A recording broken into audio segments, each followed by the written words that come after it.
Hello. So, because of the situation that we are in right now, we are unable to go to the university and do our presentations physically like we normally do. So, we have devised a simple way in order for you to do your presentations with only your voice. We're going to discuss this method in this presentation along other things for your presentation.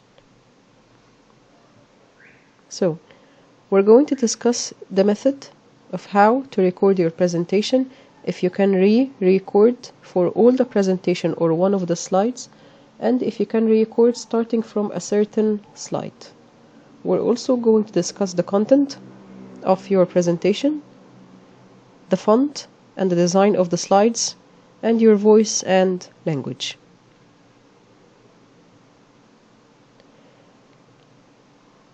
These are the most important buttons that you want to use when you are recording your presentation. You want to use the arrows because by them you can go back and forth through the slides, especially the arrow that is pointing down.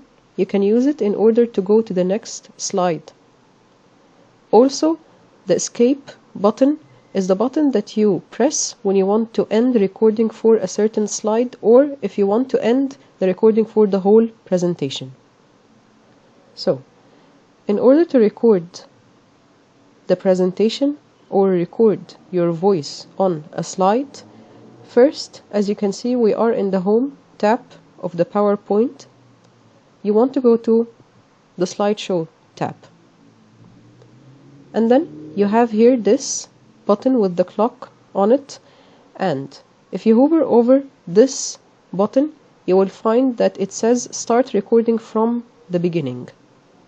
So I'm going to press, select Start Recording. As you can see, we are now at the beginning of the presentation. And you can see here also that there is a timer that is counting your time. Also, if you move the mouse around, you will find this list here. The most important thing in this list is that you can use a laser pointer in order to point for the audience what you're referring to. So, if I ended what I am recording for this slide, I can either press Escape, which will end the recording for this slide, or I can press the arrow that is pointing down, and it will take me to the next slide, like this. So, I can start recording for this slide. If I press down again, it will take me to the next slide where I can record the next slide. If I want to stop recording, you press Escape.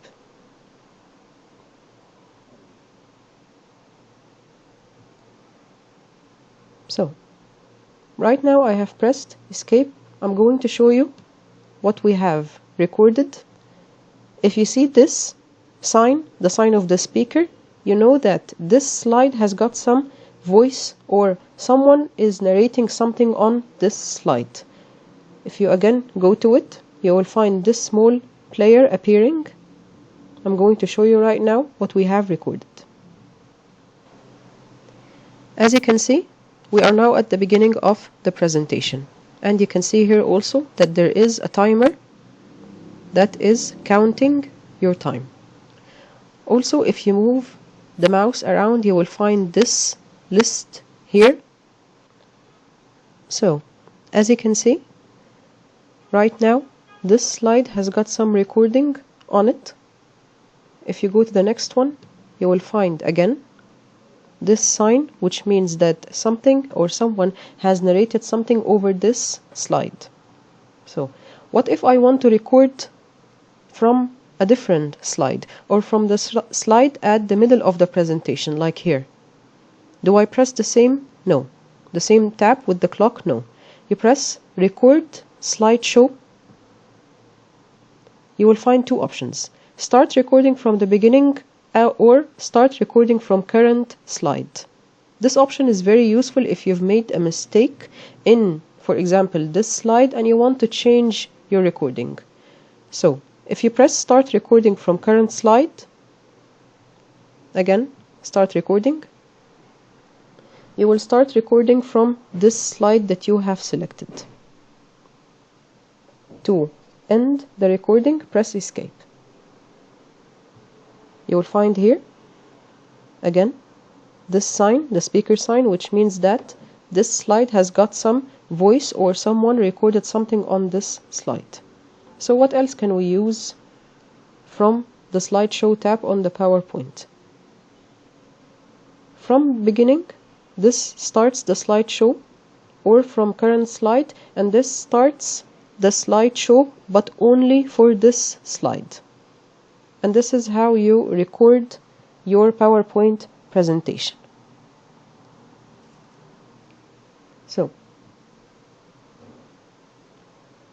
So now you know how to record on your PowerPoint presentation if you want to record from certain slide. So can we re-record? For example, here, this slide we have recorded for the last minute on this slide. If I want to re-record on this slide, press the tab with the clock and start recording. The newest record that you have recorded will be saved on this slide and the old one will be deleted automatically. So this is the method that you're going to use in order to record your presentations. The second thing that we are going to discuss is the content. In the two presentations, and these steps are the basic ones. If you want to add something, it's okay to add, but do not make your presentation too long. Don't make your presentation a long one. So the basics are, you have to include a title slide, which includes the title of your topic, your name, ID, and the name of the doctor or the teaching assistant that you are presenting the presentation to. The next slide, you want to present your agenda. What is an agenda? An agenda is the titles of the things that the audience will find in each slide. After this, you have the thesis statement. The thesis statement is the one that contains the main ideas, the last sentence of the introduction that has the main ideas. We have two kinds of thesis statements. The cause and effect statement, which contains causes and effects, or the problem solution thesis statement, which of course contains solutions. Then you present some background information for your topic. The background information are usually the ones found in the introduction. After this, and this is the core of your essay, you present the causes and effects. If you're writing a cause and effect essay and presenting accordingly a cause and effect presentation. Or you write the solutions.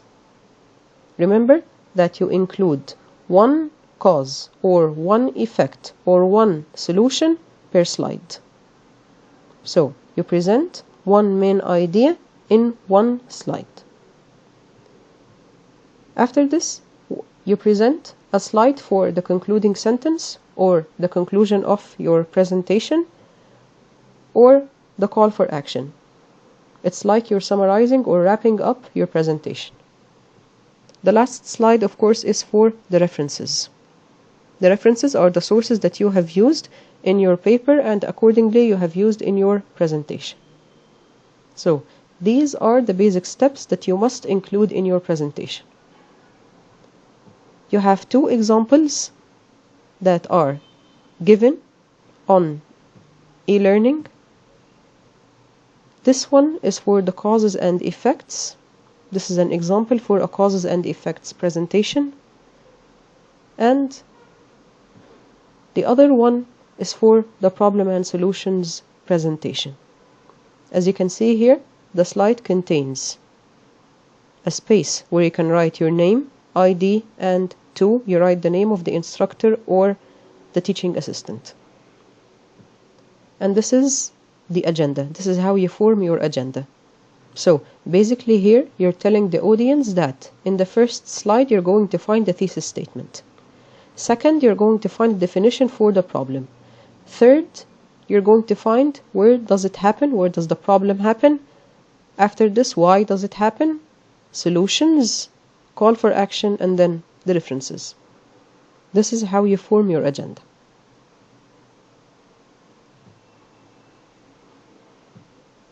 Okay, so now that you know how to record your presentation, let's talk about the content of the presentation. The most common mistake that people make when they present a topic is thinking that your presentation should contain all the details that you have written in your final paper. And also, they expect the audience to read from the presentation. This is the most common mistake. So, why is it a mistake? A presentation is not like your paper. You are presenting, which means that you are the core, you are the focus of your presentation. Your audience is not supposed to read. They are not supposed to read from the slide. They are supposed to listen to you. So, the correct form in order to make this mistake correct is that you're talking or you're presenting must be more than the words or the sentences on your slides. And also, by definition, the visuals, since you're not allowed to include a lot of words and a lot of sentences, visuals are more important in a presentation than words or sentences. What are visuals? They are the pictures, the graphs, the diagrams, or the charts. For example, we have here in the problem solution essay, these are two pictures that are contrasted between, they contain several countries here, and the one presenting is contrasting between these two pictures. Let's listen.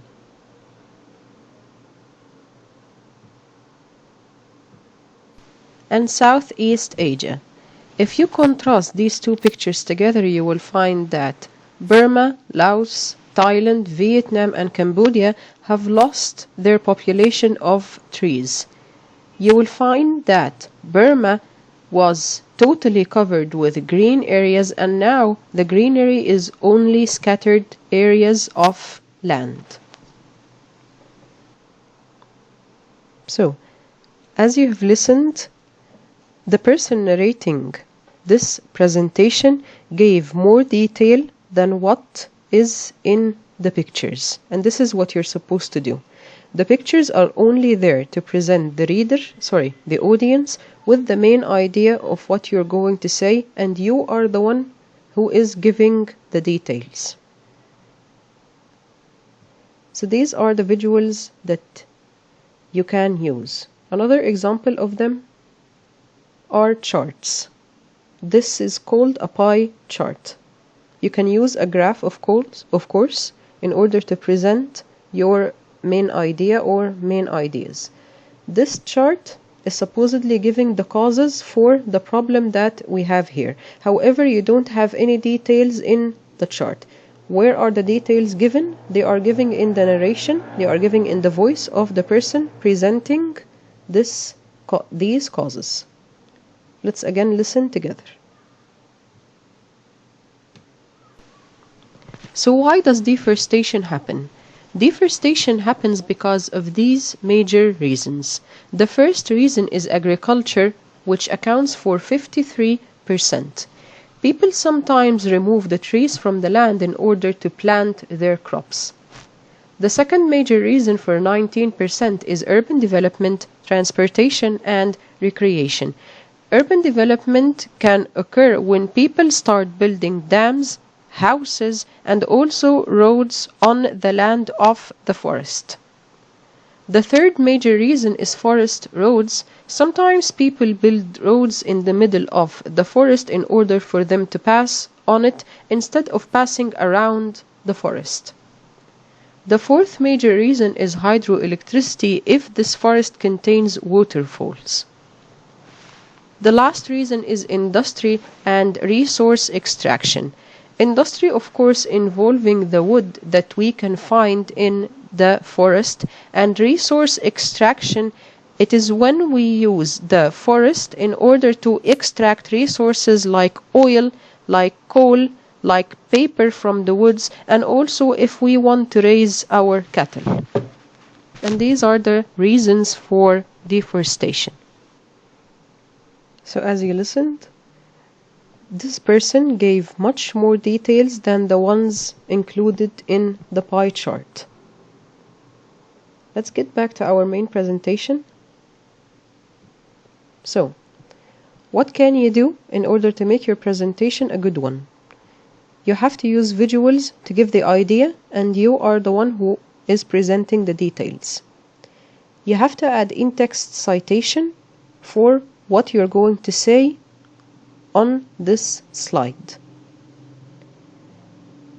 If you have to write full sentences, and this will occur in the slide of the thesis statement, try to paraphrase the words that are written in the slide in your speech. Like for example, here the narrator is giving the thesis statement. Let's listen to what she is going to say. So, the thesis that I wrote is recycling, replanting trees, and decreasing the amount of paper used are 3 effective solutions to the problem of deforestation. I've chosen these 3 solutions because I find them to be of great effect to the problem. So as you've listened, the narrator gave more details than the ones that are written in the thesis statement. So try as much as possible to paraphrase your thesis statement, or if you're going to write a sentence, do not read the sentence but paraphrase it. The last thing that you can do to guarantee that your presentation is a good one is of course to check for the grammar and language mistakes. These are some of the mistakes that people do. The first one is copying and pasting sentences from the final paper in your presentation. The second one is copying full paragraphs from the presentation. And this is a grave mistake. Sometimes, because people leave doing their presentation to the last minute, they do the following. They create a slide, they go to their final paper, and they copy and paste a full paragraph like this and paste it in their presentation, and this is their slide. You cannot copy and paste from your final paper, and of course you cannot include full paragraphs, not even full sentences in your presentation. Instead, use a visual in order to convey the main idea that this paragraph discussed to your audience. Use a picture in order to convey the message of the paragraph instead of copying and pasting the full paragraph.